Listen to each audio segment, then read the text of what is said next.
welcome to day 8 of our January challenge 2019, and we're into our second day now of our slightly fuller arrangement by Lauren Scott of Pure Imagination.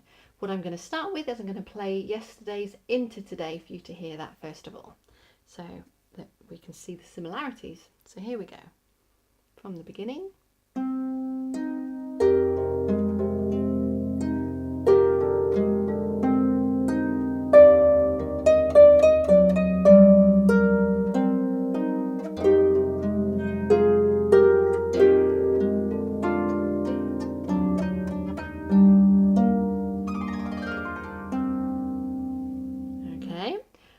And if you'll recall, when we were back on day 2, that C there is the start of another going into tomorrow, but we'll deal with that tomorrow. So there's not a lot of new stuff to add to this one actually. From the point of view of the right hand, it is identical to what you learnt on day 2. So you have the, I say identical, the only difference is to add that third finger C on to make it a fuller triad. Okay, so step up.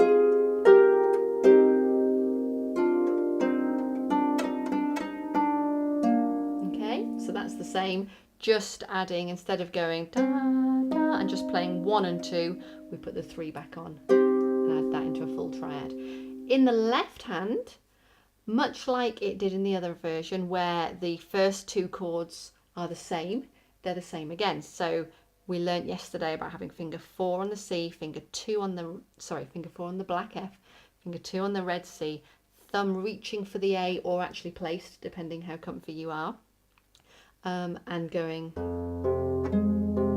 Okay. Now, I mentioned yesterday in the, I think it was in the play along video, about having your thumb higher than the fingers. That is still valid, but it's not as valid as it is when you've got 4 in a row, where you have a massive difference between where your thumb is and your fingers.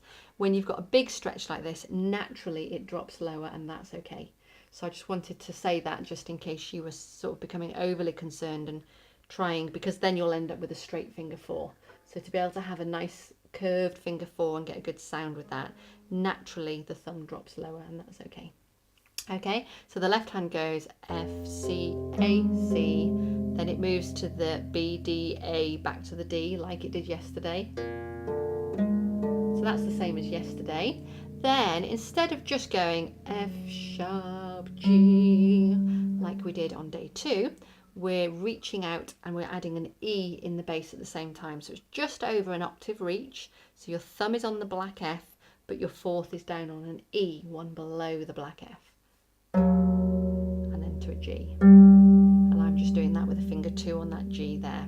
Okay, let's put it together, because it's not hugely different from what we've done before. So I'm happy to go straight into this together, reaching an F in the bass, F, C to the A, right hand ready with a C triad on. I'm going to walk it up, and then you put the triad, the 2 and 3 back on to play that as a chord. Okay, here we go.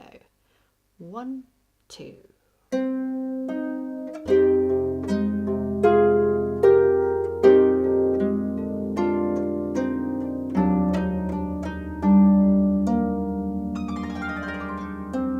Okay, and that glissando happens with the left hand reaching up to the E with the thumb, like it did back when we learned it on day 2. Going into finger 4 in the right hand. Okay, there's not a huge amount extra to say for that one. So it's a nice gentle day.